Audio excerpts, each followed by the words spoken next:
बात होगी दिल्ली विधानसभा चुनाव की और दिल्ली में मुख्यमंत्री कौन होगा। अब इस बात में कुछ पेच सामने आने लगे हैं और इस पर राजनीति भी गरमा रही है। परवेश वर्मा ने ट्वीट किया, एक्स पर लिखा कि भाई सुप्रीम कोर्ट ने पहले से ही आरोपी अरविंद केजरीवाल को डिस्क्वालीफाई कर रखा है, ये तो अयोग्य हैं, ये मुख्यमंत्री ही नहीं हो सकते। थोड़ा देर में याद आया है वैसे बीजेपी को, ये बात तो पहले दिन से सबको पता है कि सशर्त जमानत है। शर्तें क्या हैं ये लिखी हैं बाकायदा परवेश वर्मा ने, और गलत नहीं लिखी। आरोपी केजरीवाल दिल्ली सचिवालय नहीं जा सकता, गया तो वापस जेल। मैं, ये उनकी भाषा है, मैं कहूंगा कि नहीं जा सकते, गए तो वापस जेल। आरोपी केजरीवाल सीएम ऑफिस नहीं जा सकते। आरोपी केजरीवाल कोई सरकारी फाइल साइन नहीं कर सकते, ये बात सही है, ना ही किसी अधिकारी से मिल सकते। तो यानी कि वो जीवन भर दोबारा मुख्यमंत्री नहीं बन सकते। पर ये शर्तें, ये सशर्त जमानत, ये हट भी सकती हैं, पर अभी हटी नहीं है।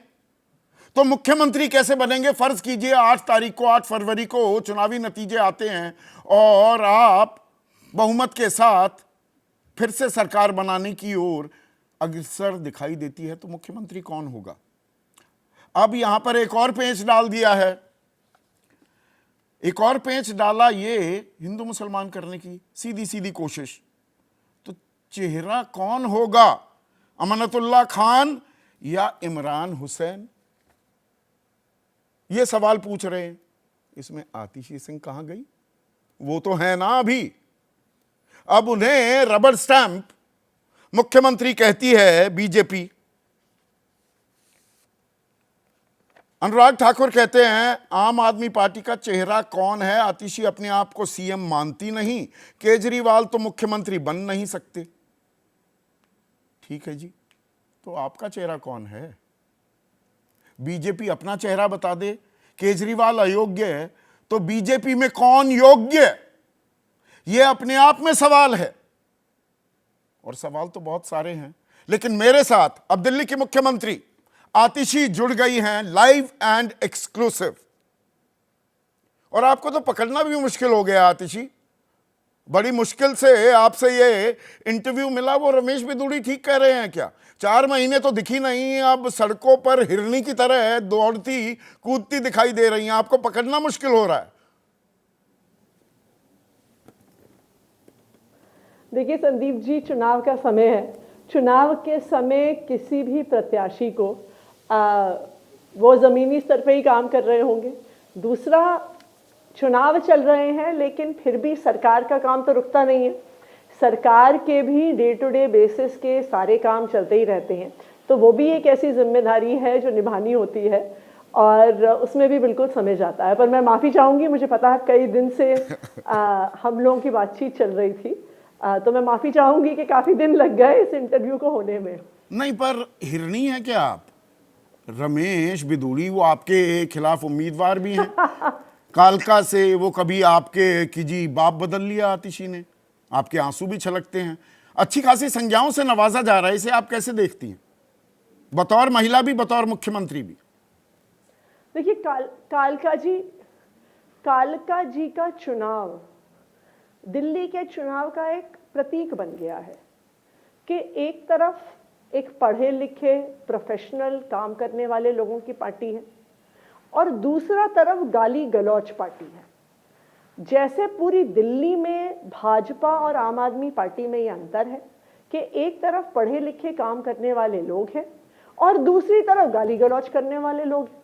अब कालका जी में ये बात और भी स्पष्ट रूप से सामने आती है कि एक तरफ मैं चुनाव के लिए खड़ी हूँ, जिसने कालका जी के लिए पिछले 5 साल में काम किया है, चाहे पानी की लाइन हो, सीवर की लाइन हो, सड़कें बनवाना हो, पार्क्स बनवाना हो।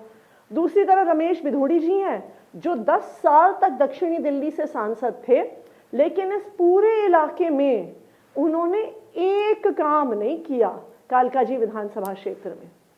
तो आज आए हैं वो इतने सालों बाद, अब गाली गलौच तो वो सड़कों पर गड्ढे कहाँ की सड़कों पर हैं? वो जो नालों में गंदगी है, जो कूड़े करकट के ढेर लगे हुए हैं, यमुना का जो प्रदूषण है, और जो पानी की टोंटियों में भी सूअर का जो पानी आ रहा है, सीवर का, वो कहां आ रहा है आतिशी? एक हकीकत ये भी है ना दिल्ली की। देखिए संदीप जी, हमें दिल्ली की हकीकत समझने से पहले इस बात को समझना होगा कि 10 साल पहले हमें एक ऐसी दिल्ली मिली है जहां पे किसी भी झुग्गी झोपड़ी में पानी की लाइन नहीं थी, किसी भी झुग्गी झोपड़ी में गलियां नहीं बनी हुई थी।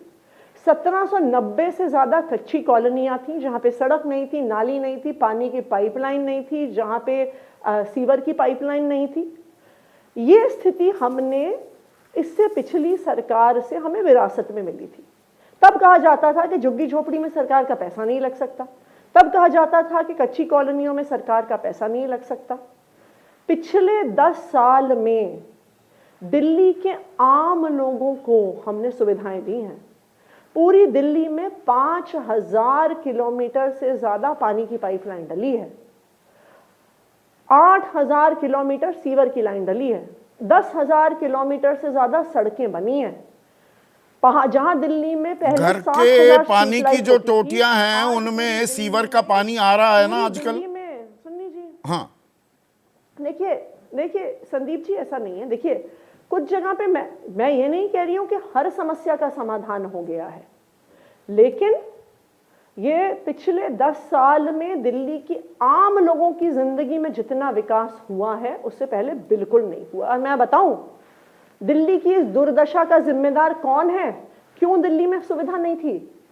क्योंकि डीडीए ने, जो केंद्र सरकार के अधीन आती है, उनका काम था लो कॉस्ट हाउसिंग देना, उनका काम था मकान बनाना। डीडीए का काम था जहां पे कॉलोनी काटती हैं वहां पे सड़क बनाए, पानी की लाइन डाले, सीवर की लाइन डाले, नालियां बनाए, स्कूल बनाए, डिस्पेंसरी बनाए। लेकिन डीडीए ने दिल्ली में कोई भी काम नहीं किया।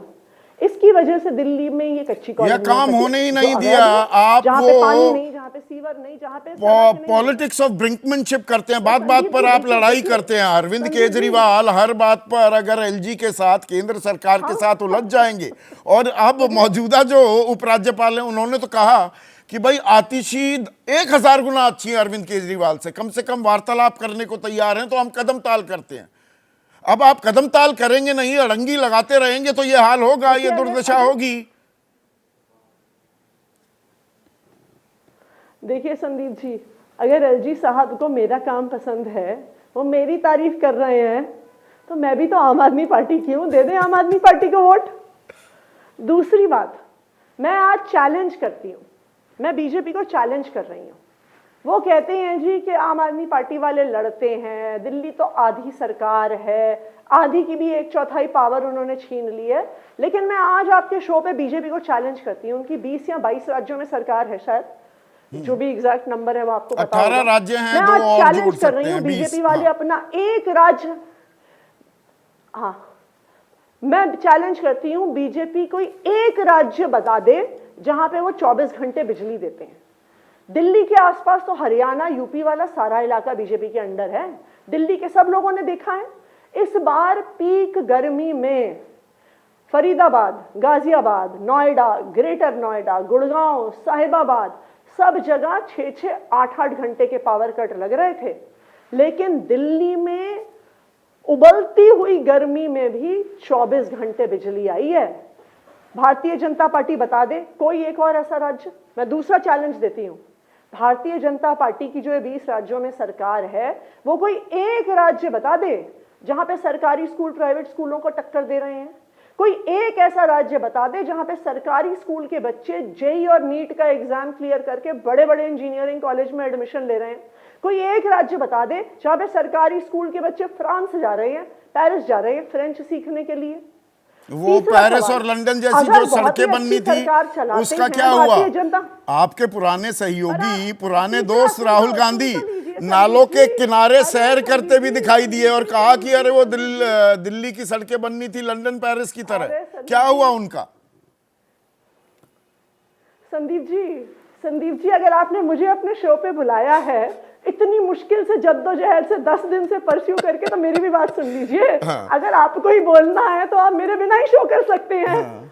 ठीक है ना जी। तीसरा चैलेंज मैं बीजेपी को देती हूँ, अगर उनका हेल्थ केयर सिस्टम उनकी राज्य सरकारों का इतना अच्छा है तो आज दिल्ली के सरकारी अस्पतालों में आधे पेशेंट भारतीय जनता पार्टी शासित राज्यों से क्यों आते हैं? आज आप दिल्ली सरकार के किसी अस्पताल में जाइए, आपको यूपी से पेशेंट मिलेंगे, हरियाणा से पेशेंट मिलेंगे, राजस्थान से पेशेंट मिलेंगे, मध्य प्रदेश से पेशेंट मिलेंगे। क्यों? क्योंकि उन्हें भरोसा नहीं है अपनी राज्य सरकारों की हेल्थ फैसिलिटीज पे, वो छोड़कर दिल्ली के सरकारी अस्पतालों में आते हैं। तो देखिए, भारतीय जनता पार्टी का जो एक काम है ना, उनका पूरा चुनाव एक ही चीज पे टिका हुआ है। अरविंद केजरीवाल को गाली दो, आतिशी को गाली दो, आम आदमी पार्टी को गाली दो। गाली पे तो अरविंद आते केजरीवाल हैं, पर ऐसे कपड़े प्रदूषण पहनता से है, जो बात अरविंद शुरू हुई केजरीवाल थी, ऐसे घर में पहनता है, आपने अरविंद केजरीवाल पूरी कहानी तो सुना दी। इसलिए नहीं सुन लीजिए, अरे संदीप जी सुन लीजिए, हाँ। संदीप जी सुन लीजिए एक मिनट। हाँ। तो मैं भारतीय जनता पार्टी को चैलेंज करती हूं, आप काम पर बात करिए। 10 साल से आप केंद्र सरकार में हैं, आप काम बताइए जो आपने दिल्ली के लिए किया है। क्यों गाली गलौज पे उतर रहे हैं? क्यों आपको अरविंद केजरीवाल गाली गलौज पे भी आता हूं, अरविंद केजरीवाल पे भी आता हूं, लेकिन प्रदूषण का एक सवाल, मैं थोड़ा एनसीएपी, इसीलिए एक सेकंड, मेरा सिंपल सा एक सेकंड आतिशी, मेरी सिंपल सा कहना है, हाँ, बीजेपी ने 10 साल जो काम किया वो बताएं, आम आदमी पार्टी ने जो 10 साल जो काम किया है वो बताएंगे, उस पे बात की जाए। उसी काम की एक वानगी में देना चाह रहा था। एनसीएपी का जो फंड होता है, नेशनल क्लीन एरिया प्रोजेक्ट, 19 शहर, and Delhi is a city state, मतलब इसमें तो कोई आपको वो नहीं हो सकता ऐतराज। तो 19 शहरों में से सबसे नीचे वाले 5 शहरों में आता है दिल्ली। खर्च जो है 42 करोड़ 69 लाख का, 42 करोड़ 69 लाख का फंड है। 68% उसका इस्तेमाल ही नहीं किया आप लोगों ने पिछले साल। तो प्रदूषित तो होगी ना दिल्ली। संदीप जी, हम केंद्र सरकार के फंड से क्या खर्च करें, एनसीएपी से खर्च करें, दिल्ली सरकार के पैसे से खर्च करें, उससे आपको क्या फर्क पड़ रहा है? अगर दिल्ली सरकार एक इकलौती सरकार है जिसने प्रदूषण कम करने पे काम किया है, आज दिल्ली की पूरी बस फ्लीट को इलेक्ट्रिक में कन्वर्ट किया जा रहा है। आप देश छोड़िए, पूरी दुनिया में second largest electric bus fleet Delhi में है। आनंद विहार को कहते हैं, वहां पे पोल्यूशन है। आनंद विहार बस अड्डे पे हर बस जो आती है दिल्ली की वो सीएनजी या इलेक्ट्रिक होती है। सड़क पार करके कौशाम्बी बस स्टैंड जाइए, हर बस वहां पे जो है, भी आज दिल्ली का AQI एयर क्वालिटी इंडेक्स 302 था, जबकि कल रात को 2 बार बरसात हुई। हाँ, दिल्ली में भी था, नोएडा में भी था, बल्लभगढ़ में भी था, बीकानेर में भी था, लखनऊ में भी था, पटना में भी था, ग्वालियर में भी था। सच्चाई बताइए, पूरी सच्चाई बताइए संदीप जी। दिल्ली एक इकलौता राज्य है पूरे उत्तर भारत में जिसने प्रदूषण के खिलाफ युद्ध लड़ा है। इलेक्ट्रिक बसेस में दिल्ली लेके आई है, थर्मल पावर प्लांट बंद किए हैं दिल्ली में, ईंट के भट्टे बंद किए हैं दिल्ली वालों ने, पोल्यूटिंग फ्यूल्स को इंडस्ट्री से हटाया है दिल्ली वालों ने। यूपी ने क्या किया, हरियाणा ने क्या किया? दिल्ली के आसपास बीजेपी की इन सरकारों के राज्य में 11 highly polluting thermal power plants है, बंद किए क्या उन्होंने? ठीक है, अब अरविंद केजरीवाल की बात कर लेते हैं आतिशी, क्योंकि आपकी आगे बैठक भी है। तो संदीप जी सुनिए, मेरा आपसे ये कहना है कि जो दिल्ली की समस्या है, देखिए वो तो हम बिल्कुल सॉल्व करेंगे, उसमें हमारी जवाबदेही भी है। लेकिन जो पूरे उत्तर भारत की समस्या है, आपका तो टीवी स्टूडियो भी नोएडा में है जहां पे आप बैठे हुए हैं संदीप जी, वहां पे भी 350 AQI है। बुलाइए योगी जी को, मैं तो आपके शो पे आके कम से कम आपके सवालों के जवाब दे रही हूं।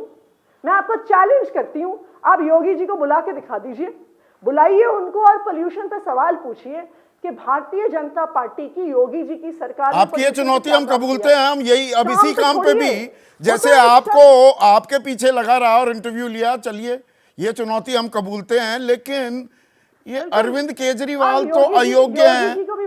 नहीं, देश की जो समस्याओं में एक बड़ी दिक्कत तो दिल्ली में ये है, इस सवाल का तो जवाब दीजिए। अरविंद केजरीवाल वो तो सशर्त जमानत पर हैं, वो दिल्ली सचिवालय नहीं जा सकते, मुख्यमंत्री के दफ्तर नहीं जा सकते, सरकारी फाइल पर साइन नहीं कर सकते, किसी अधिकारी से मिल नहीं सकते। 8 तारीख को आप जीत भी गए तो मुख्यमंत्री कौन होगा आतिशी?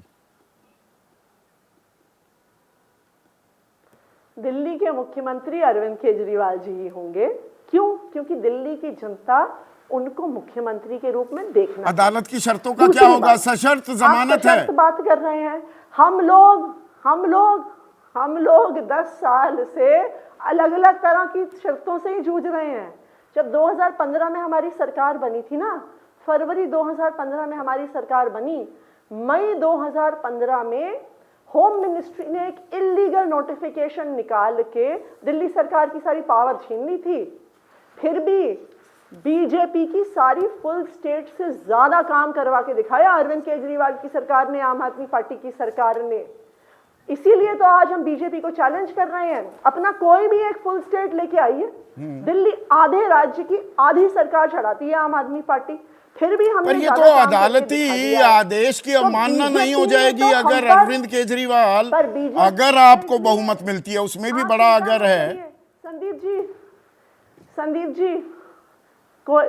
जी आप उसकी चिंता मत करिए। आज भी नहीं, दिल्ली वासियों को तो चिंता है, उन्हें ये तो पता होना चाहिए मुख्यमंत्री कौन होगा। और क्या एक पढ़ी लिखी, एक शेवनिंग स्कॉलर, एक रोड स्कॉलर आतिशी सिंह अपने आप को योग्य नहीं मानती? ये बीड़ा आप क्यों नहीं उठा सकती? सवाल किसी की योग्यता और अयोग्यता का नहीं है। सवाल किसी की योग्यता अयोग्यता का नहीं है। सवाल लोकतंत्र में जनता की चॉइस का है, और जनता दिल्ली की अरविंद केजरीवाल जी को मुख्यमंत्री चौथी बार बनते हुए देखना चाहती है। तो ये आपकी चॉइस और मेरी चॉइस की बात नहीं है, ये दिल्ली के लोगों की चॉइस है। इसी को संदीप जी लोकतंत्र कहते हैं, इसी को जनतंत्र कहते हैं। अतीत हमें बहुत कुछ सिखाता है। आप भी हिस्ट्री को अच्छा खासा ट्रैक करती हैं आतिशी। मैं 25 साल पहले, 25 साल का बनवास हो गया बीजेपी का। वो बनवास कैसे आया था? साहिब सिंह वर्मा मुख्यमंत्री थे, बदले गए आखिरी मिनट पर और सुषमा स्वराज को लेकर आए कि भाई देखिए एक महिला चेहरा दिल्ली को दिया जा रहा है और बीजेपी सरकार पर अपनी सत्ता में फिर से काबिज हो जाएगी। 25 साल का बनवास हो गया, आपको मुख्यमंत्री बनाया गया, बनवास की तरफ जा रही है आम आदमी पार्टी। इतिहास कुछ ऐसे संकेत देता है। देखिए आप अपने ऑफिस से बाहर जरा निकलिए संदीप जी। हमेशा एसी कमरों में बैठना ठीक नहीं है ना मैं तो सड़कों पर निकल रहा हूं। मेरी रिपोर्ट देखिएगा, दिल्ली का चौधरी कौन है। अभी देखिए बहुत खाना भी खा रहा हूं, खाने का जायका भी ले रहा हूं, दिल्ली की राजनीति का जायका भी ले रहा हूं। तो देखिए क्या है, हमें इस बात को समझना पड़ेगा। दिल्ली की आम लोगों की जिंदगी को आम आदमी पार्टी ने, अरविंद केजरीवाल जी ने सुधारा है। जो बिजली का बिल नहीं भर पाता था ना, बिजली का बिल भरने के लिए और खर्चे काटने पड़ते थे, आज जब उसको 0 बिजली बिल आता है तो वो पैसा किसी और चीज में खर्च कर सकता है। जिसके घर में पानी की पाइपलाइन नहीं आती थी, जो महिलाएं सड़क पे खड़े होकर घंटों तक टैंकर का इंतजार करती थी, लड़ाई झगड़े होते थे, आज उसके घर में पानी पहुंचा है। वो बच्चे जो 3 टप्पर वाले स्कूल में पढ़ते थे, जो टाट पट्टी पे बैठते थे, गंदे टॉयलेट होते थे, लड़कियां टॉयलेट नहीं जा पाती, आज वो बच्चियां जेईई और नीट का एग्जाम क्लियर कर रही हैं। वो लोग जो इलाज नहीं करवा पाते थे, इलाज करवाने के लिए गहने गिरवी रखने पड़ते थे, आज लाखों रुपए के इलाज दिल्ली तो इतनी कुछ सुख सुविधाएं दे दी आपने दिल्ली वासियों को। पर ये एक अजीबोगरीब, एक सेकंड आतिशी, ये एक विरोधाभास नहीं है क्या? वो डिलीशियस आयरनी जो अंग्रेजी में कहते हैं, दिल्ली वासियों को इतना कुछ दे दिया और मुख्यमंत्री बिना घर के है, फुटपाथ पर है। कब्जा क्यों नहीं लिया आपने वो 6 नंबर फ्लैगस्टाफ रोड का? 2 बार आपको कहा गया, कब्जा नहीं लिया। हमें क्या फर्क पड़ रहा है? देखिए हमें क्या फर्क पड़ रहा है, उन्होंने 2 बार मुझे घर से निकाल के बाहर फेंक दिया। पूरी दिल्ली ने देखा। पहले एक बार मेरा सामान निकाल के बाहर फेंक दिया, उसके बाद एक बार ये अलॉटमेंट कैंसिल करने की चिट्ठी दे दी। क्यों? क्योंकि ये सोचते हैं कि मेरा घर छीन के ये दिल्ली वालों के काम रोक देंगे। लेकिन भारतीय जनता पार्टी को ये पता होना चाहिए कि आम आदमी पार्टी वाले भी बड़े ढीठ लोग हैं। वो हमें कितना भी परेशान करें, हम दिल्ली वालों के काम करके रहेंगे। देखिए ये ना भारतीय जनता पार्टी को हो सकता है कि नहीं, कब्जा इसलिए नहीं लिया, कब्जा लेते तो बीच में 10 दिन पूरा का। हाँ बोलिए। जिनको सत्ता से जिनको जिनको सत्ता से पैसे कमाने की आदत है ना, उनको लगता है कि वो घर ले लेंगे, गाड़ी ले लेंगे, परेशान कर लेंगे तो हम दिल्ली वालों के काम रोक देंगे। ऐसा नहीं है। अब गृह मंत्रालय ने इजाजत दे दी है प्रवर्तन निदेशालय को, एनफोर्समेंट डायरेक्टरेट को प्यार और आशीर्वाद से भेजा अरविंद केजरीवाल के खिलाफ कार्रवाई करने के लिए, काम करने के लिए हमें किसी से भी लड़ना पड़े, झगड़ना पड़े, किसी के पांव भी पड़ने पड़े ना, किसी भी हालत में दिल्ली वालों के कोई भी काम रुकने नहीं देंगे। और ये दिल्ली वालों को ये बात पता है। तो वापस जेल जाने की तैयारी तो नहीं हो रही, पर बीच में अरविंद केजरीवाल की अब ईडी को इजाजत मिल गई है, हरी झंडी मिल गई है प्रोसिक्यूशन की गृह मंत्रालय से। कर लें जी, और केस कर लें, अरविंद केजरीवाल पे कर लें, मनीष सिसोदिया पे कर लें, मेरे पे कर लें, सौरभ भारद्वाज पे कर लें। भारतीय जनता पार्टी ने जितनी प्रताड़ना आम आदमी पार्टी की करी है, इस देश के लोकतंत्र के इतिहास में किसी पार्टी की नहीं होगी। उन्होंने सोचा था टूट जाएंगे, उन्होंने सोचा था डर जाएंगे, उन्होंने सोचा था कि भारतीय जनता पार्टी में चले जाएंगे, लेकिन इतनी मुश्किलों के भी बावजूद आम आदमी पार्टी दबी नहीं, टूटी नहीं, बैठी नहीं। हम दिल्ली वालों के लिए काम करते आए हैं और ये लोग कितना भी परेशान करें, हम दिल्ली वालों के लिए काम तो करते इतना रहेंगे। काम पर विश्वास था तो ये 2100 रुपए महिलाओं को 10 साल सत्ता सुख भोगने के बाद दे रहे हैं। 60 साल से ऊपर के लोगों को संजीवनी योजना में अनलिमिटेड मुफ्त इलाज। ये जो रेवड़ियां आप दे रहे हैं ये सीधे सीधे घूस है ना। घूस देने की नौबत क्यों आ रही है, इतना काम किया है तो? आतिशी, मैं सोचती हूँ कई बार संदीप जी, ये आप कह रहे हैं, अभी आपने एक शब्द का इस्तेमाल किया, डिलीशियस आयरनी। इस देश में बड़े बड़े उद्योगपतियों के लाखों करोड़ रुपए माफ हो जाते हैं, उसे कोई रेवड़ी नहीं कहता, उसे कोई फ्रीबी नहीं कहता। एक आम परिवार को 200 यूनिट बिजली फ्री मिल जाती है, वो रेवड़ी हो जाती है। एक लड़की जो कॉलेज जाना चाहती है, जिसके माँ बाप उसे कॉलेज नहीं भेज रहे होते कि आने जाने का खर्चा ज़्यादा आएगा, डीटीसी बस में फ्री सफ़र की वजह से अपनी पढ़ाई करने जा पाती है, वो रेवड़ी हो जाती है। एक महिला जिसको अपने हर छोटे छोटे खर्च के लिए अपने पति के सामने, अपने पिता के सामने हाथ फैलाने पड़ते हैं, उसको कोई 2100 रुपये दे दे तो वो रेवड़ी हो जाती है। मैं ये पूछना चाहती हूँ कि अगर हम किसी आम व्यक्ति की ज़िंदगी को बेहतर बना रहे हैं, वो आपको रेवड़ी दिखती है? जो बड़े बड़े उद्योगपतियों के लाखों करोड़ माफ हो जाते हैं, वो तो फाइनेंशियल इंसेंटिव हैं। आप बताइए, ये डिलीशियस आयरनी नहीं है क्या संदीप जी? तो देखते हैं डिलीशियस आयरनी। और ये मुख्यमंत्री को लेकर जो ये विवाद उठा है, ये कहां पहुंचता है और दिल्ली की जंग किस ओर जाती दिखाई देती है। फिर मिलेंगे। आतिशी, बहुत बहुत शुक्रिया, आपने वक्त निकाला। अब मेहमानों का परिचय भी करा दूं जो बड़ी शांति से बैठे हुए पूरी बातचीत सुन रहे थे। स्टूडियो में मेरे साथ 3 वरिष्ठ पत्रकार, जाने माने राजनीतिक विश्लेषक अभय दुबे, दबंग दिबांग भी मेरे साथ हैं, विजय त्रिवेदी किसी परिचय के मोहताज नहीं है, महेश वर्मा बीजेपी की तरफ से, आम आदमी पार्टी के राष्ट्रीय प्रवक्ता अनुराग ढांडा, ये भी पत्रकार रह चुके हैं। और सबके मन में देखिए 4 पत्रकार सुन रहे थे, अकेला मैं ही सवाल पूछ रहा था, और सबके जहन में बहुत सारे सवाल रहे होंगे, ये मैं जानता हूं, ये तो हमारी फितरत है, ये हमारा डीएनए है। और कांग्रेस के राष्ट्रीय प्रवक्ता अखिलेश प्रताप सिंह, तो केजरीवाल तो योग्य अयोग्य हैं, आपका योग्य चेहरा कौन है? आपका दूल्हा कौन है महेश वर्मा? आप अमनतुल्लाह खान और इमरान हुसैन कहाँ हिंदू मुसलमान करने की कोशिश कर रहे हैं, अपना चेहरा बता दीजिए।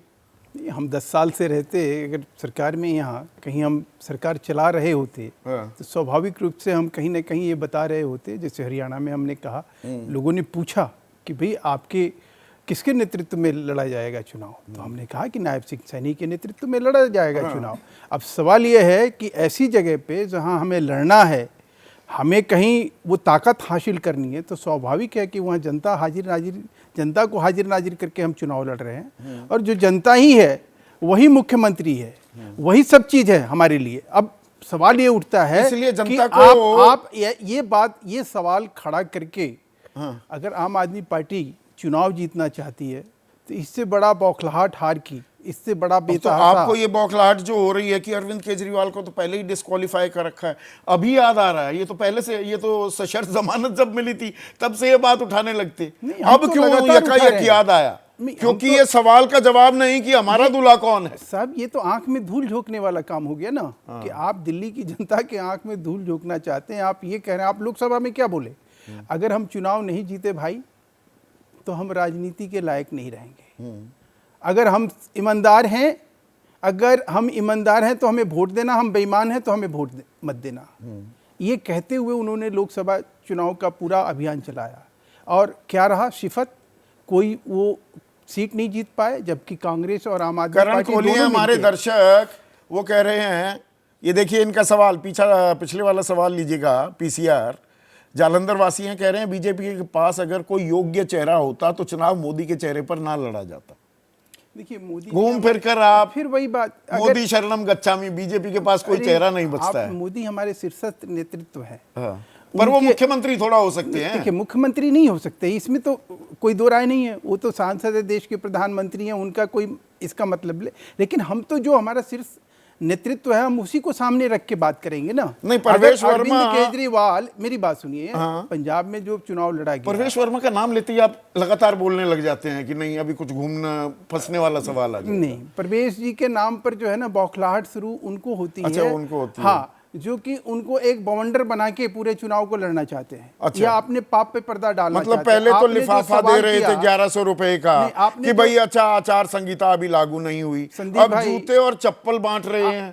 देखिए जूते चप्पल बांट रहे हैं। वो अरविंद केजरीवाल कह रहे हैं नहीं, अपने आप को डिस्क्वालीफाई करने के लिए वो पूरी कोशिश कर रहे हैं, पर चुनाव आयोग है कि मानता नहीं, मतलब संज्ञान नहीं ले रहा। नहीं, क्यों नहीं ले रहा है? अच्छा, लेना चाहिए ना। स्वाभाविक है, उसके ऊपर जो है ना एक वकील जाके एफआईआर करा रहा है, वो कहीं बातें कही जा रही है, सुनी जा रही है, लेकिन सवाल ये है कि वो कुछ ऐसा नहीं कर रहे हैं जो अभी आपके सामने दिल्ली के अरविंद मुख्यमंत्री केजरीवाल झूठ बोल बोल रहे हैं गए। रमेश बिधूड़िया आपके मुख्यमंत्री पद के सवाल आपका कुछ और था आतिशी जी से, और वो सवाल का जवाब आप पूछ रहे थे आम, और वो बता रही थी लीची। अच्छा, आप कह उनसे रहे- सीख गए। नहीं, आप बता रहे हैं चीकू। नहीं, मैं चीकू नहीं कर रहा हूं। मैं तो ये कह रहा हूं, समझने की कोशिश कर रहा हूं कि दिल्ली की जनता ने क्या बिगाड़ा है कि एक आदमी। रमेश बिधूड़िया आपके मुख्यमंत्री पद के चेहरा, फिर वही बात, हिरनी की तरह कूद रही है मुख्यमंत्री, ऐसी भाषा भी, वो रुकने का नाम नहीं ले उसका रही। जवाब दिया ना उन्होंने। क्या? उन्होंने कहा ना कि भाई क्या करे, क्या कि अब तो हमें जमीन पे उतरना पड़ेगा ना। अच्छा। ये उनका ही जवाब था। अच्छा। ये हमारा शब्द नहीं था। अच्छे हैं। शब्द नहीं,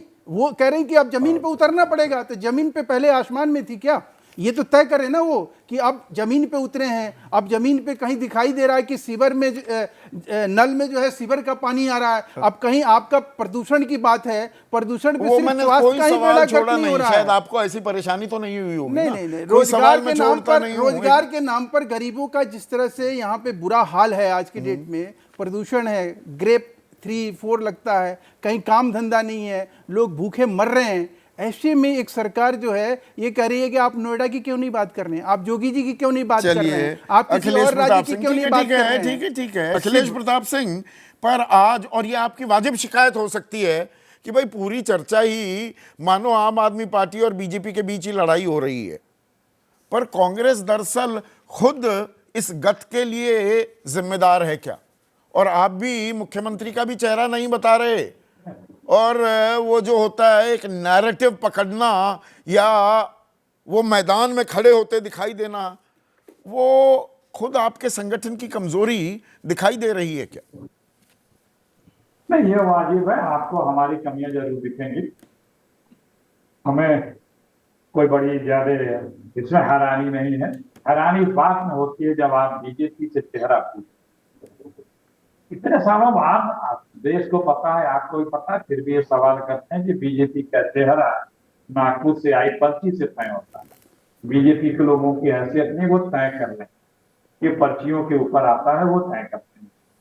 और आपने अभी सुनाया 26 मिनट तक, 29 मिनट तक हमारे दिल्ली की टेम्परेरी सीएम का, सब लोगों ने एक सीएम सुना है, एक डिप्टी सीएम सुना है, यहाँ एक नया टर्मिनोलॉजी इजाद हुई है, टेम्परेरी सीएम, बगल में एक खाली कुर्सी रख के बैठने वाली महोदया का, कि दिल्ली तो पेरिस बनी चुका है, सिंगापुर बनी चुका है, केजरीवाल बता ही चुके हैं। दिल्ली में इसके पहले झोपड़पट्टियों में न पानी हमने था, एक्सीडेंटल सड़क का न प्राइम रास्ता। मिनिस्टर भी देखे हैं, उन्हीं के मीडिया एडवाइजर किताब लिख देते हैं। हाँ, लिख देते हैं, चापलूसी में कोई लिख दे। अच्छा, अगर मनमोहन ऐसे सिंह को कोई व्यक्ति को अपना accidental prime media minister advisor कहे, बनाया हुआ था। हाँ, कहाँ गए वो? मनमोहन सिंह के बारे में यदि आप ये एक्सीडेंटल प्राइम मिनिस्टर समझ के हंसते हो तो मैं आपको भी प्रणाम कहूंगा। जिस व्यक्ति ने इस देश को रिमोट कहां से कंट्रोल कहां नहीं हो रहे पहुंचाया, थे। दुनिया एनएसी जिसके नेशनल आगे- एडवाइजरी काउंसिल अब बनी हुई बोलने थी, दें, आदि अब चीजें बोलने दें। वो ओवरराइड कर देती थी। एक सांसद राहुल देखिए, गांधी ये- सरकार के ये- अध्यादेश को फाड़कर फेंक देते हैं। ये जो है ना, अब आप मनमोहन सिंह की तारीफ नहीं सुन सकते। नहीं, मनमोहन की तारीफ क्योंकि नहीं, मैं कांग्रेस उनकी ने- बात नहीं कर रहा हूं, कांग्रेस का कमांड स्ट्रक्चर की बात कर रहा हूं, जो आप इधर आम आदमी पार्टी की बात कर रहे हैं। मैं भी प्रमाण पे बात कर रहा हूं, दुनिया मनमोहन सिंह का लोहा मानती थी। मैं भी बिल्कुल। कांग्रेस पार्टी ने उन्हें प्रधानमंत्री बनाया। उन्होंने 10 साल ऐसी सरकार चलाई थी जिसके खजाने खाली थे और सोना गिरवी रखने पर तनख्वाह मिलती थी। हमारी इकोनॉमी कहाँ थी? हम मनमोहन सिंह जी ने कहां से कहां पहुंचाया? उस योग्य व्यक्ति का जिस प्रकार दिल्ली से पर आप आते हैं, उपहार दिल्ली में करते हैं, आपका चेहरा और कौन है? कमेंट करते हैं। आपका चेहरा कौन है अखिलेश जी? हमारा चेहरा जग जाहिर है। हमारी पार्लियामेंट्री पार्टी विधानमंडल दल बैठता है, तब तय होता है। कई बार नौबत आई है, पर्ची से वोटिंग भी हुई है। इसके पिछले बार के चुनाव में कर्नाटक देखिए, उदाहरण है। हमारे यहाँ ये सब पर्ची घराना नहीं आता है, लेकिन जो दिल्ली में कोई काम किया है आम आदमी पार्टी ने। अभी हम सुन रहे थे आदरणीय मुख्यमंत्री महोदया की, इस तरह से डींगे हाँक नहीं थी। शीला दीक्षित के बाद कोई एक काम हुआ है। और प्रदूषण का क्या? पहले कह रहे हैं प्रदूषण नहीं है, आपने कहा कि इतना IQ आज है, तो कहा बगल के जिलों में भी तो है। तो जो आदमी ये दोनों मिलकर झूठ बोल रहे हैं, दोनों एक मिलकर जगह जा झूठ रहा है, बोल रहे हैं, पर एक आप जगह विकल्प के जगह- तौर पर चेहरा आप भी नहीं दे रहे हैं। क्या ये अपने आप में एक कमजोरी है? चेहरा कितना बड़ा मुद्दा आप बनता देख रहे हैं अब है दिल्ली के चुनाव में? चेहरा उस समय काफ़ी बड़ा मुद्दा बन जाता है जबकि दूसरी पार्टी जो प्रमुख प्रतिद्वंदी है उसके पास एक मजबूत चेहरा हो और वो लोकप्रियता की, यानी जनता की मुख्यमंत्री पद के लिए प्राथमिकता की दौड़ में काफ़ी आगे हो। हम लोग जानते हैं कि जितने भी सर्वे हुए हैं उसमें अरविंद केजरीवाल को जो नंबर मिलते हैं मुख्यमंत्री पद की पसंद के तौर पर, वो भाजपा या दिल्ली से काफ़ी ज़्यादा होते हैं। बहुत फर्क होता है, करीबन 30-30, 35-35% का दोनों के बीच में फर्क है। तो ऐसे मौके पर तो बहुत ज़रूरी हो जाता है उस पार्टी को जो कि उसे अपदस्थ करना चाहती है सत्तारूढ़ दल को, कि वो अपना चेहरा पेश करे। ये बहुत महत्वपूर्ण है। अच्छा, अब उसको पर चेहरा है प्रधानमंत्री मोदी का है, पर क्या इसमें ये फर्क भी हो जाता है? और दिल्ली इसका सीधा सीधा भाई, प्रधानमंत्री कहां सातों दो सीट बार बीजेपी जीत जाती है तो 67 और एक बार 62 ठीक बात है। पिछली जीत बार जाती है आम आदमी पार्टी। आप पिछली बार देखिए ना कि जो लोकसभा में आम आदमी पार्टी को जो वोट मिलते हैं और विधानसभा में वोट मिलते हैं उसमें 30 से लेकर 36% का फर्क होता है। क्यों होता है इतना फर्क? उसके पीछे बहुत बड़ा कारण यह है कि आम आदमी पार्टी के पास एक सुपरिभाषित चेहरा है जो कि लोकप्रिय है, नंबर एक बात। दूसरा चुनाव जो है, पहले चुनाव में किरण बेदी को चेहरे के तौर पर उतारा था भाजपा ने, दूसरे चुनाव में तो नरेंद्र मोदी के चेहरे पर ही चुनाव लड़ा गया था, उसमें भी भाजपा को कोई फायदा नहीं हुआ। पर अब उससे। कुछ दाग लग गए हैं अरविंद केजरीवाल पर। वो जेल से आए हुए हैं, सशर्त जमानत पर भी हैं। जो छवि 2020 की थी या 2015 की, उससे उसमें थोड़ा चेहरा बदरंग हुआ है। देखिए, जरूर फर्क पड़ता है। नरेंद्र मोदी तो जेल नहीं गए थे, जमानत पे नहीं थे, PMLA का कोई मुकदमा उनके ऊपर दर्ज नहीं था नरेंद्र मोदी के ऊपर, तो वो भी तो बहुमत खो बैठे 10 साल में। 10 साल की एंटी इनकम्बेंसी बहुत होती है, उससे निपटना टेढ़ी खीर होती है। इसीलिए मैं मानता हूं कि दिल्ली के अंदर चुनावी जीत की राह आम आदमी पार्टी की आसान नहीं है, भले ही वो बहुत आगे हो। जहां तक सुप्रीम कोर्ट की शर्तों की बात है, पर इसमें बीजेपी का चेहरा ना देना क्या एडवांटेज आप हो रहा है? 100%, इसमें तो कोई शक है ही नहीं। दूसरी एक और बात है, जहां तक जमानत की शर्तों का सवाल है, सारे हिंदुस्तान में न जाने कितने लोग ऐसे होंगे जिनको सशर्त जमानत मिली है, और सुप्रीम कोर्ट की शर्तों में ये कहीं नहीं है कि अरविंद केजरीवाल मुख्यमंत्री नहीं बन सकते। पर आवास नहीं जा मतलब ऑफिस नहीं जा सकते, सचिवालय नहीं ठीक जा बात है, सकते, ठीक बात है। फाइल नहीं साइन कर सकते, बिल्कुल ठीक बात और है। अधिकारियों से नहीं मिल सकते। एक तो कैबिनेट मीटिंग करने के लिए उनके ऊपर कोई रोक नहीं है, इन्हीं शर्तों में कोई कैबिनेट मीटिंग करने के लिए रोक पर नहीं वो है। लेम डक फिर नहीं ठीक बात है चीफ आपकी। मिनिस्टर रह देखिए जाएंगे। वो तो फौरन ही अदालत जाएंगे। लंगड़ा पंगु मुख्यमंत्री क्या दिल्ली अरे की भाई, जनता चाहेगी? देखिए ऐसे बहुत से लोग हैं जिनके ऊपर शर्तें लगती हैं, वो अदालत वो कुछ दिनों बहुत बाद से अदालत लोग और जाते हैं। एक किसी सूबे का मुख्यमंत्री, वो कंपैरिजंस वो देखिए दो पहलू हैं इसके। एक तो कानूनी पहलू है, इतनी और आसान नहीं हो जाती। देखिए एक दो पहलू हैं इसके। एक कानूनी पहलू है जिसका आप जिक्र कर रहे हैं, उसका निदान है, सब लोग जानते हैं उसका निदान है। अरविंद केजरीवाल के पास उसकी कानूनी व्यवस्था है। एक दूसरा पहलू और है, भारतीय जनता पार्टी ने एक जो दिल्ली को प्रयोगशाला बनाया था, उसमें अरविंद केजरीवाल को ही केंद्र में रखकर चुनाव लड़ना और जीतना आम आदमी पार्टी के लिए जरूरी है। अगर वो नहीं जीत पाए तो भारतीय जनता पार्टी का ये प्रयोग कामयाब हो जाएगा। देखिए झारखंड में उनका प्रयोग फेल हो चुका है। 2 मुख्यमंत्रियों को जेल भेजा था उन्होंने, हेमंत सोरेन को जेल भेजा था भ्रष्टाचार के आरोपों में, वो वहां परास्त हो गया प्रयोग। अब ये दिल्ली के अंदर परीक्षा है कि वो प्रयोग कामयाब होता है कि नहीं होता। जमानत की जो शर्तें हैं ये अपने आप में रायता फैला सकती हैं कि एक असमंजस, और जो वोटर भी है दिबांग, वो क्या ये सोचेगा कि भाई जिसे मैं जिता रहा हूं वो मुख्यमंत्री के पद पर बैठ भी पाएगा या नहीं? जी हाँ, बिल्कुल एक सवाल तो खड़ा ही होता है। और विपक्ष जो है यहाँ पर बीजेपी की पूरी कोशिश है, कांग्रेस की भी पूरी कोशिश है कि यह सवाल पैदा हो, और ख़ास तौर पर तब जब अरविंद केजरीवाल खुद को और जो उनकी पूरी लड़ाई रही वो भ्रष्टाचार के खिलाफ। हजारीलाल यही कह रहे हैं, तो लोगों को गुमराह क्यों किया जा रहा है अगर ये चीजें हैं तो? जी बिल्कुल। तो मैं ये कह रहा हूँ कि जब वो उसी मुद्दे को लेकर लड़े, उसी पर जो आरोप लग रहे हैं और लगातार आरोप लग रहे हैं, वो लोगों को दिखाई दे रहा है। ये जो नया आपने जो सवाल भी पूछा मुख्यमंत्री से कि किस तरीके से अब ईडी को अब अनुमति मिल गई है मनी लॉन्ड्रिंग केस में, पर मैं ये कह रहा हूँ कि थोड़ा इसमें आराम से चलना चाहिए, क्योंकि हमने देखा ये झारखंड में लगातार मुख्यमंत्री को तंग किया गया, ऐसा भाव लोगों को समझ में आया। और हेमंत सोरेन, जिनका मुझे लगता है कि उतनी स्थिति अच्छी नहीं थी, लेकिन जैसे जैसे चुनाव आगे 81 में बढ़ा, से 56 वाज अ ह्यूज मैंडेट। हाँ, तो वो ये एक ऐसी तलवार है जो इस पर निर्भर करता है कि कितने सही तरीके से आप अपनी बात को लोगों तक पहुंचा विक्टिम पाते कार्ड हैं। खेल पाएंगे ढंग से? जी बिल्कुल। तो उन्होंने वहां पर खेला, वो बात पहुंच गई। अब दिल्ली में ये पहुंचा पाते हैं या नहीं पाते हैं, ये अभी देखना है। ये लगातार उलझाए रहेंगे, ये साफ नज़र आ रहा है। लेकिन आपने जो सवाल पूछे उसमें एक जो बड़ी समस्या दिल्ली की है, और जो जितने भी मेगापोलिसेस हैं, जो बड़े बड़े शहर हैं, उनमें जो है वो कचरे की भी है। बिल्कुल 11,000 टन कचरा दिल्ली का रोज़ाना आता है। आप जो ट्रीट करते हैं वो केवल 5 से 6 हज़ार टन है। करीब 5,000 टन कचरा गाजीपुर में, एक पूरा आप गए होंगे वहां पर, हाँ, वो तो पहाड़ बना हुआ है। पहाड़ बना हुआ है कचरे का, बाकायदा ट्रक लेकर जाते हैं, उस पहाड़ पर चढ़ते हैं, कचरा डालकर एक आते हैं। मुकरबा चौक पर भी बिल्कुल। अभी भी उसका पूरा निवारण नहीं हो पाया और है। उसकी वजह से आसपास के इलाके में जो भी लोग रहते हैं उनको लंग्स की बहुत बीमारी होती है। उसका क्या हो रहा है, क्या उस पर क्यों नहीं बात करते हैं पॉलिटिशियंस? इतने तेज पॉलिटिशियंस हैं, इतने अच्छे पॉलिटिशियन हैं।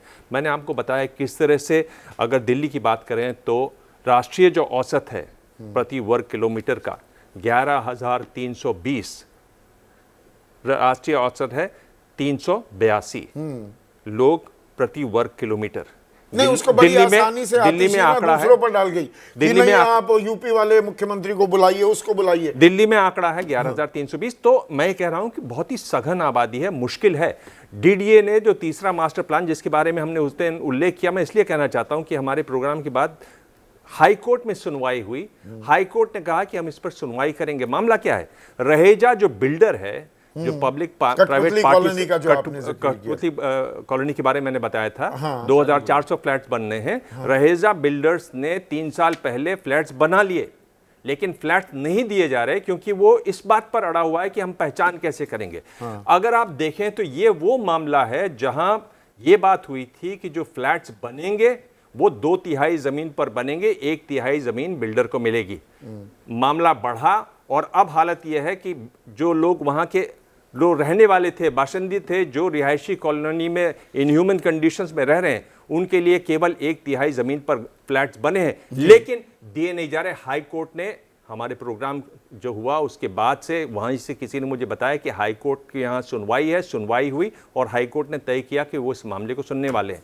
क्यों नहीं इस पर बात होती? बिल्कुल, ये और इतना हम बड़ा- ये इस तरह के मुद्दे उठाते भी रहते हैं, पर इसमें एक और बात, अगर मैं एक बीजेपी की बात करूं, बीजेपी कोई चेहरा तो नहीं बता रही, पर दो सबसे बड़े चेहरा परवेश वर्मा और रमेश बिदूड़ी, लेकिन वो दरअसल या तो बदजुबानी या किसी विवाद को लेकर सुर्खियां बटोर रहे हैं और वजहों से नहीं।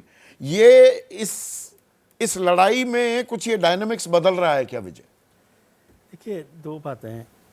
अरविंद केजरीवाल जी सबसे लोकप्रिय नेता हैं, इसमें तो कोई शक नहीं। अभी तक तो वही हैं, यदि सरकार बदल जाती है नहीं होती।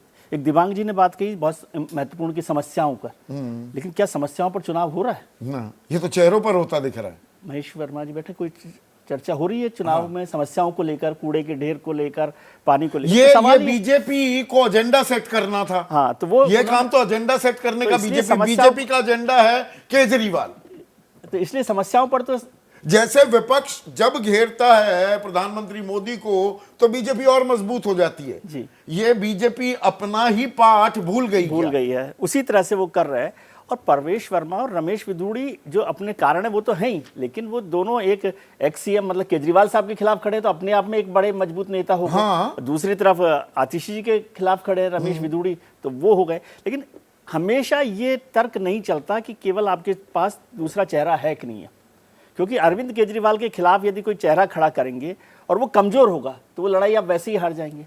और आप देखिए 2017 का चुनाव देखिए उत्तर प्रदेश का, अखिलेश यादव जैसे मजबूत चीफ मिनिस्टर थे, बीजेपी का तो कोई चेहरा नहीं था, बीजेपी ने कैसी जीत हासिल की है? तो ये सोची समझी रणनीति भी हो सकती है। वहां पर देख लीजिए जगन ये जो आए हैं तेलंगाना में कांग्रेस के लीडर रेवंत रेड्डी, तो वहां पर कोई चेहरा था क्या? नहीं था। हिमाचल में जयराम ठाकुर की सरकार थी, कांग्रेस ने कोई चेहरा नहीं दिया था, लेकिन उन्होंने सरकार बना ली। तो इसलिए जरूरी नहीं होता कि वो क्या हो रहा है, किस मुद्दों पर आप जा रहे हैं। Delhi is a city state, एक शहर है, ये और राज्यों के से थोड़ा मुख्तलिफ भी है। वो बिल्कुल ठीक बात है कि उसकी बात हो रही है, लेकिन अरविंद केजरीवाल के खिलाफ भारतीय जनता पार्टी यदि कोई चेहरा उतारती तो मुझे लगता है कि वो लड़ाई इससे भी कमजोर होती जो आज वो लड़ रही है, क्योंकि फिर वो चेहरे के मुकाबले में हो जाता। अभी चेहरों पर अरविंद की दावेदारी या वो कुर्सी पर बैठ पाएंगे उसको लेकर सशर्त जमानत की, इससे ये कोई असर पड़ता है जनता के मानस पर? जनता के मानस पे कोई इसका बड़ा इशू नहीं बन रहा। और वो तो जब चल रहा था, ये केस चल रहा, तब तक वो मुख्यमंत्री रहे हैं ना, मुख्यमंत्री पद से तो नहीं हटे ना। और एक चीज और मैं बताऊं कि दिल्ली सरकार में, यदि महेश जी बता सकते होंगे, दिल्ली सरकार की व्यवस्था यह है कि मुख्यमंत्री को उन फाइल्स पर साइन करना होता है जो गवर्नर के पास जाती हैं। बाकी जो दिल्ली की सरकार है, मंत्री हैं, वो अपने स्तर पर कर सकते हैं सारे फैसले। इसलिए बहुत ऐसा समझना कि वो सरकार नहीं चलेगी, वो मुद्दा नहीं है। दूसरी बात, केजरीवाल साहब तो मुख्यमंत्री थे ही ना, सुप्रीम कोर्ट के आदेश के बाद भी, तमाम शर्तों के बाद भी वो मुख्यमंत्री बने हुए थे। और तो मुझे लग मतलब नहीं ये रहा कि सूट किसे कर रहा है कि ये केजरीवाल केंद्रित जो चुनाव हो रहा है, ये कहने में तो कोई गलती नहीं कर रहे हैं, बिल्कुल केजरीवाल केंद्रित है, तो ये एडवांटेज आप है कि एडवांटेज बीजेपी है विजय? नहीं, केजरीवाल केंद्रित, केजरीवाल के लिए फायदेमंद है, आम आदमी पार्टी के लिए आम आदमी फायदेमंद है। पार्टी, ये आपको सूट कर रहा है क्या अनुराग डांडा कि केजरीवाल के इर्द गिर्द ही सारा चुनाव घूम रहा है? तो अगर नाराजगी लोगों में हो गई, ये 54%, 53% जो बहुमत आपको मिलता है 2015-2020 में, इसमें गिरावट आई तो नैया डूब गई। दोहरी तलवार है क्या ये? नहीं, देखिए, मुझे लगता है कि केजरीवाल जी की क्रेडिबिलिटी है पिछले 10 साल की, उन्होंने काम किया है। और देखिए, यही फ़र्क है संदीप जी हमारे और इनके काम करने का। हम चैलेंजेस को हेड ऑन लेते हैं। आपने अभी कचरे के ढेर का जिक्र किया, बीजेपी से एमसीडी के चुनाव के दौरान किसी ने सवाल पूछा, वो बोले नहीं हट सकता भाई, दिल्ली से कचरे का ढेर, रोजाना इतना कचरा पैदा होता है। हमने कहा हम चैलेंज लेंगे, हम हटाएंगे इसको। आज आप देखिए मुकरबा चौक का जो कचरा है वो आधे से ज़्यादा 50% से ज़्यादा वहाँ से हटाया जा चुका है और उसके निस्तारण के लिए भी प्रोजेक्ट्स बन रहे हैं। इन्होंने कहा कि कच्ची कॉलोनियों में तो कभी लगता नहीं सरकार का पैसा, वो तो जब तक रेगुलराइज होंगी नहीं उनमें हो नहीं सकता ना, लग नहीं सकता पैसा, इसलिए हम काम नहीं करा पाएंगे। हमने चैलेंज लिया, हमने बजट भी दिया, प्रावधान किए, हमने सारी कच्ची कॉलोनियों में लगभग 10,000 किलोमीटर की सड़कें बनवा दी। नहीं, वो चैलेंज तो जो आपने यमुना का लक्ष्य रखा था, यमुना को साफ कर देंगे, हो गई यमुना साफ, वो भी पानी भाई जो आ रहा है, पानी में गलत जानकारी दे रहा हूं तो बताइए, सीवर का पानी आ रहा है ना, टंकियों में, टोटियों में? संदीप जी, चलती दुनिया में चैलेंजेस तो हमेशा ही रहेंगे, लेकिन आप मुझे सिर्फ इतना बताइए कि यमुना का भी आप खुद देखिए, कोविड थोड़ी पता था किसी को आएगा, 2 साल तक कंस्ट्रक्शन रुक जाएगा थोड़ी किसी को पता था। सीवेज ट्रीटमेंट प्लांट जो इतने बड़े बड़े प्रोजेक्ट्स हैं, अगर उनमें 2 साल का कंस्ट्रक्शन डिले आ जाए और 1 साल ये हमारा जेल भेज के बर्बाद कर दे, झूठे केस चला के बर्बाद कर दे, तो निश्चित तौर पे जो हमारी केस तो अभी चल टाइमलाइंस रहे उनमें डिले आएगा। हैं, केस तो और लेकिन चलेंगे। ये अब मनी चैलेंज लॉन्ड्रिंग तो में केजरीवाल जी ने ईडी लिया। को इजाजत मिल गई गृह मंत्रालय की, पीछा तो नहीं छूटने वाला है। नहीं, ये क्या इजाजत का क्या फायदा है संदीप जी, आप मुझे बताइए। मनी लॉन्ड्रिंग में इन्होंने पूछताछ कर ली, जेल भेज दिया, उसी मनी लॉन्ड्रिंग पीएमएलए के एक्ट में जमानत हो गई, सारी चीजें हो गई। अब ये खबर बनाने के लिए, एक परसेप्शन बनाने के लिए अब कह रहे हैं कि इजाजत दे दी है प्रोसिक्यूट करने की।